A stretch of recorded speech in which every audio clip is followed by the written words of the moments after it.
just behind the tens and Bumo and Cunha, then maybe worrying about your goalie every game.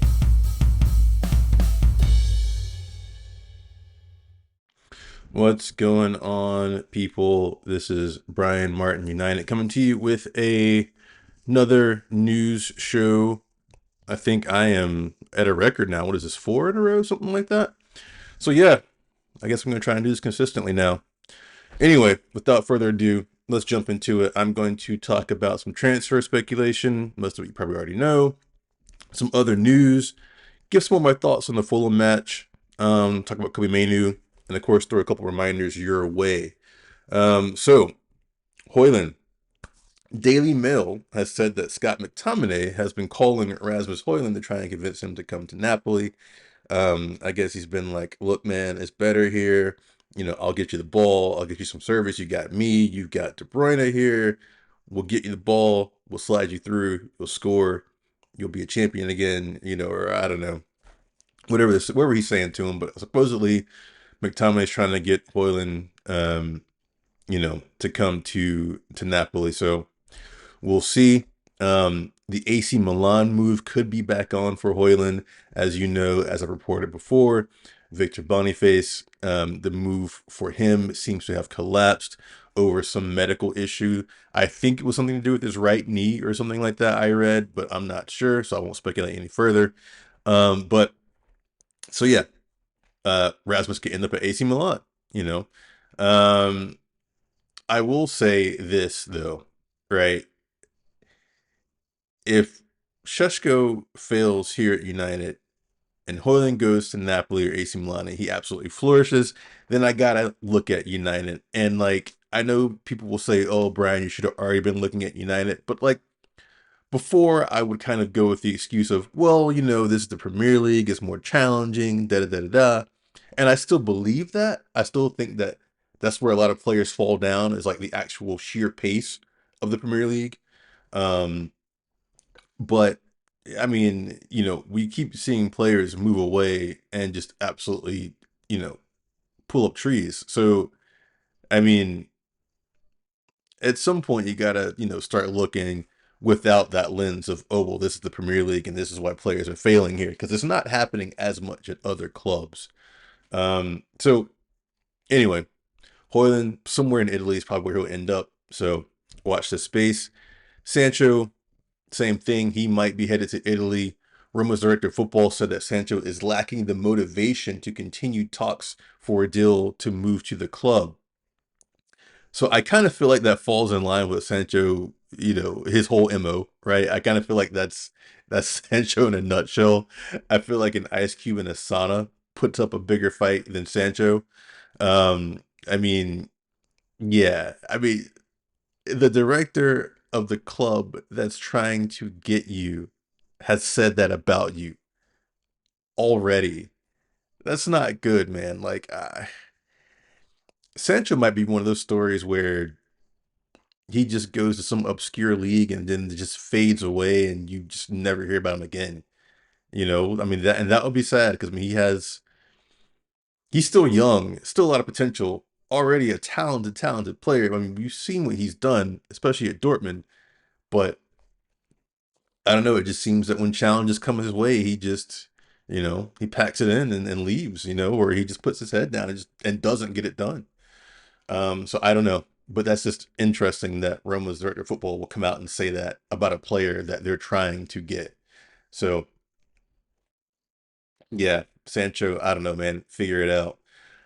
Garnacho, so still going back and forth with Chelsea. Apparently, this time Tyreek George's name was thrown into the mix in terms of a swap deal for Garnacho. I can't talk this morning. Um, so we'll see. But again, it seems like Garnacho is really headed to Chelsea in some form or fashion. Although I will say that we need to stand firm on our evaluation of Garnacho. We need to set a new precedent that we won't cave and won't be bullied by other clubs into selling our assets on the cheap. I know that he's on a wage here at United, but you know, we don't want to let him go for a measly $25 million. I think that's crap, right? So, and we got to stand firm on that. We got to let other clubs know that we're not going to mess around. You're not going to bully us. We're not going to cave. We're not going to just give you our assets for, for nothing. So again, watch this space on that one. The transfer window is ticking ever closer to a close. So, expect to see some more movement this week. Speaking of movement, Malasia. So apparently, Roma, Celtic, and Atalanta are teams that could be destinations for Malasia. Malasia, I hope he gets a proper move, man. Um, to me, he's never been a troublemaker. He got unlucky with injuries. I think there's still a solid player there, but maybe not what, we need right now for where we want to be in terms of, the footballing world. But I still think there's a solid player there. Like I said, unlucky with injuries. I think Atalanta, out of those three teams, I think Atalanta might be the best move. I feel like they've kind of got this aggressive style of play that suits him. Um, and I think he could do well there. So, hopefully Malasia gets a move, a proper move to a good solid club where he can go and, contribute and have a good career. Anthony. So Anthony, him and Real Betis are still courting each other. Um, that seems to be the only place that he's going to go. I think at one point Fenerbahce was kind of thrown in there, and they were actually going to meet United's valuation of Anthony, which was reported to be around 40 million pounds. But we'll see. It seems like Betis wants Anthony, Anthony wants Betis, so that's probably what's going to happen. Um, Previously, Real Betis said that the ball was in United's court in terms of Anthony, the move for Anthony materializing. I think what had happened, was no. I think what happened was that United put a valuation on Anthony, and then Betis thought that was a bit too high, so they're trying to negotiate that. Um, Supposedly there's another deal or another bid coming in for Anthony, so we'll see. Maybe this one will be closer in valuation for Anthony's services. I hope he gets to move there. He seemed happy there. He did well there. So again, you know, not quite United standard as far as what we're looking for, but player plays a passionate player, gives it your all. You love to have someone like that in your team, in your squad. So I hope he goes there and and does well. So Mr. Lammens from Royal Antwerp, at the weekend he was seen in the stands, not in the goal for his side. I mean, usually when that happens to the player, especially if they're like a starter, that tends to mean that they're leaving.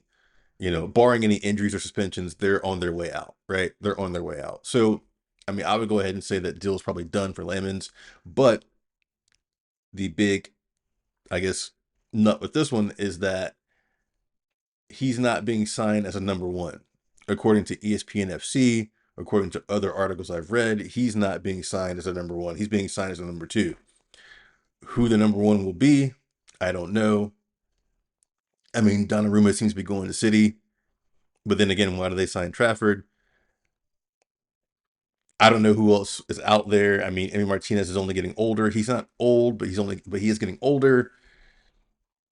I don't know if that is going to materialize. I feel like if we were going to do it, this was the summer to do it. I mean, I don't know who would be the number one ahead of Lammens. Again, I've not seen Lammens play. I don't watch Royal Antwerp at all. I've only seen some comps of him, some highlights. Looks solid, but haven't seen him in action. So I don't know. But apparently, again, according to reports, he's being signed as a number two, not a number one. I don't know who the number one would be. I hope it's not Bander or Onana. I don't think that they are up to the standard to be number one for United. So again, watch this space. We'll see. Um, but yeah, that's a bit bizarre. I mean, I would have thought he would have been number one. But anyway. In other news, Dorgu has been talking to the Manchester Evening News. He said that the goal is to win the league, obviously. Apparently, the staff around United have noticed that Dorgu has been more confident as of late. He's been coming into his own a bit more. That's good. Hopefully that means, further improvements on the pitch. I think growing in confidence is never a bad thing. So hopefully we see Dorgu, putting in more crosses and, eventually putting the ball in the back of the net himself. Dorgu also complemented Amram's 3-4-3 setup, or, 3-5, I don't know, 2-1. I think even, is that the right math? Something like that. I don't know. Anyway, um, yeah, he complimented Ruben Amram's setup. Let's just say that. And yeah, I mean, obviously he's going to compliment it, right? He's playing, he's starting, he's a key figure, so of course he's not going to have anything bad to say about it. But on that note, I don't know if that's the system that we should persist with. I've seen different formations touted around online. Some people are saying go back to the old school 4-4-2. I mean, that could be an option for us till we maybe sort it out a bit more. Um, Amram's persisting with his style, with his formation, and we'll see where that gets us. I mean, and I'm going to segue into my thoughts, honestly, on the Fulham match, right? So, now that some dust has settled from that match, I still don't feel any better about it, right? I rewatched some of it.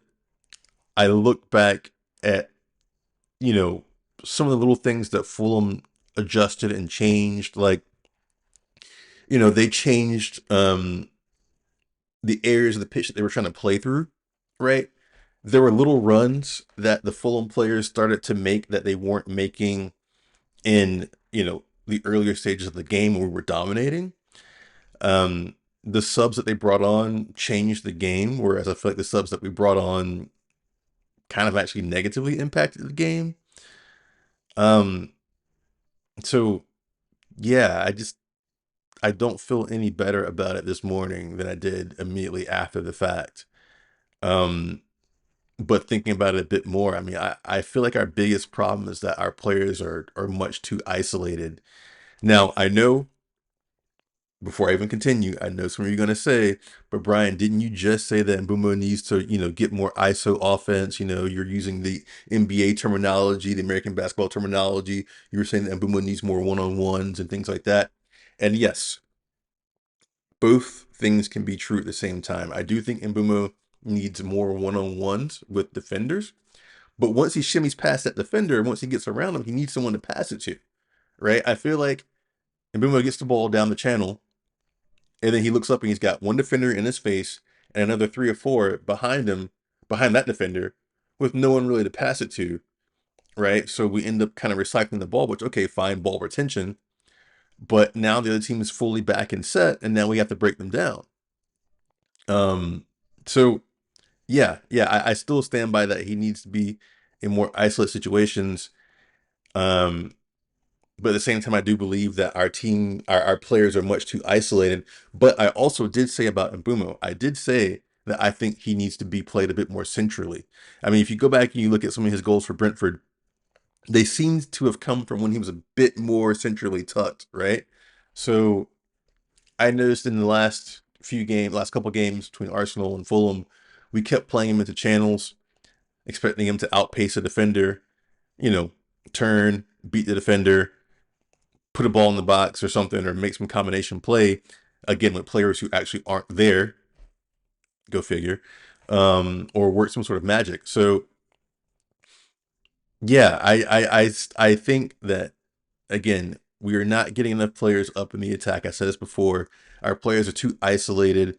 You're asking, for what I call hero ball from our players too much, right? Like, you're asking Cunha to dribble past three players, and then hopefully by the time Dorgu's making a run, he can slide Dorgu through. Then Dorgu has to cut it back and then take a shot with his right foot, and he's not right footed. I mean, what I mean? Like, I think we're just asking too much of our players, and I think we need to start playing closer together, um, and just stringing together a few more passes, a bit more combination play. There was a good spell that we had, again, in that first 15 minutes against Fulham, We were knocking it about, moving it around because we were playing tight to each other. And again, we looked good. We were dominating. But then that kind of fell apart, and we started, leaving more distance between our teammates, and things just fell apart from there. You know, so hopefully, what I'm trying to say makes sense. Like, I'm not the best explaining all this tactical stuff, but I mean, I watched the game. You know, I played growing up. I still play here and there. Um, and yeah, it just, from what I see, I just think we're leaving too much space between, between our attacking players, between our whole team. So maybe that's something Amarin can work on and figure out. And, I don't know. Again, maybe that calls for a change of formation. Like I said, maybe we go back to a basic 4-4-2. Maybe we do the 3-5-2-1 with two holding midfielders or something like that, like we're doing before. I think under Ten Hag, I don't know, something different, or even under Ole. Um, but yeah, I just think those are the issues. Again, I think Mbuma needs to be more central, or at least tucked in a bit more, um, to contribute more. Maybe Mbuma even plays as our striker, and Cunha and Bruno sit behind him. I know you're going to say, where does that leave Sheshko? But maybe, Sheshko comes in and gives us a different look as a striker, right? Because Mbuma was what? He's 5'7", 5'8". He's not like the biggest guy. Um, Obviously Sheshko is like 6'5" or something like that, so a massive guy. So maybe we kind of use them interchangeably at times, or if we do go to a 4-4-2, we play them together. Use our players in different situations, and different, or I guess, use our players in different tactical, you know, situations and positions. I guess I'm saying that right. Right? Like, it shouldn't just be plug and play where it's like, okay, we just have three forwards who all play the same, three wingers who all play the same, three whatever who all play the same, da da da da. We should be able to be more, malleable. We should be able to change and adapt, to situations. It's like, okay, we can't slip Mbumo or Mount or whoever's playing striker through. And so, okay, so instead we put in, a big body like Sheshko to get in there and, knock players around, get on the end of a header, hold up, lay it off, something like that, right? Just change tactically. Anyway, I won't go too deep on that because I got one more thing to talk about here. Kobe Mainoo. So obviously, a lot of you probably seen the rumors at this point about Kobe Mainoo. Rumors of him looking for a move away. I think we are currently in contract talks with Mainoo. So if he is to move, now or January would probably be the time for that. I hope he doesn't. I think he is a massive talent. I think he is just not a center mid. And for whatever reason, obviously Amarim is not rating him. Um, Honestly, I feel like Mainoo, Rasmus, Onana, and Xerxes are all in the same boat at this point. I mean, which is sad because Rasmus and Onana need to go for certain reasons, for obvious reasons. But Mainoo and Xerxes, I don't know what they've done to, or not done to, deserve to not even get a look in. I mean, even for the last 15, 20 minutes, just throw them on and see what they could do. But like, not even that. Not even that. I I still don't get it. I'm baffled by it. Maybe we'll see some rotation at Grimsby on Wednesday, but I don't know, because then again, I feel like our starting 11 need to get a win under their belt. I know usually in these League Cup games we start some youth players, or we'll rotate people who don't usually play, but I mean, our starting 11 has not achieved victory yet. I feel like they need that momentum. They need that boost. So honestly, I would go strong against Grimsby and just put out our strongest side, let them rack up some goals, get some confidence, get some momentum, get that taste of scoring, and then, work in other players later in the match who haven't played as much. But I wouldn't pull them, pull the starters out of the firing line for Grimsby, at this point. If we had beaten Arsenal, beating Fulham, then I'd say sure, dial it back a little bit, bring in some of the youths, bring in some of the players who don't play as much. But nah, I feel like we need to go out there as a strong side, full fledged, full strength side, and go beat up on Grimsby. So that said, reminder: on Wednesday we head to East Blundell Park to take on League Two side Grimsby Town. If we bottle that one, if we bottle that one, and I mean when I say bottle, I don't even mean like lose or draw. I mean if we have a poor showing, I'm including that one in the definition of bottle this time. If we have a poor showing and we still win against Grimsby Town, I mean all the players, every single one of them, Amram included, the staff, the doctors, everyone, they can all swim back to Manchester. Like honestly, like they can all swim back, all down through the channel, back up the west coast, through Liverpool, keep on past Warrington, don't stop there, all the way back to Manchester. Because I mean, honestly, like if we have a poor showing against Grimsby, who sit in fourth place in League Two with a record of 3 wins and 2 draws, then I will absolutely be Amram out. If that happens, I will absolutely be Amram out. I said it in my video the other day because at that point, that's just absolutely inexcusable. So again, I don't want to,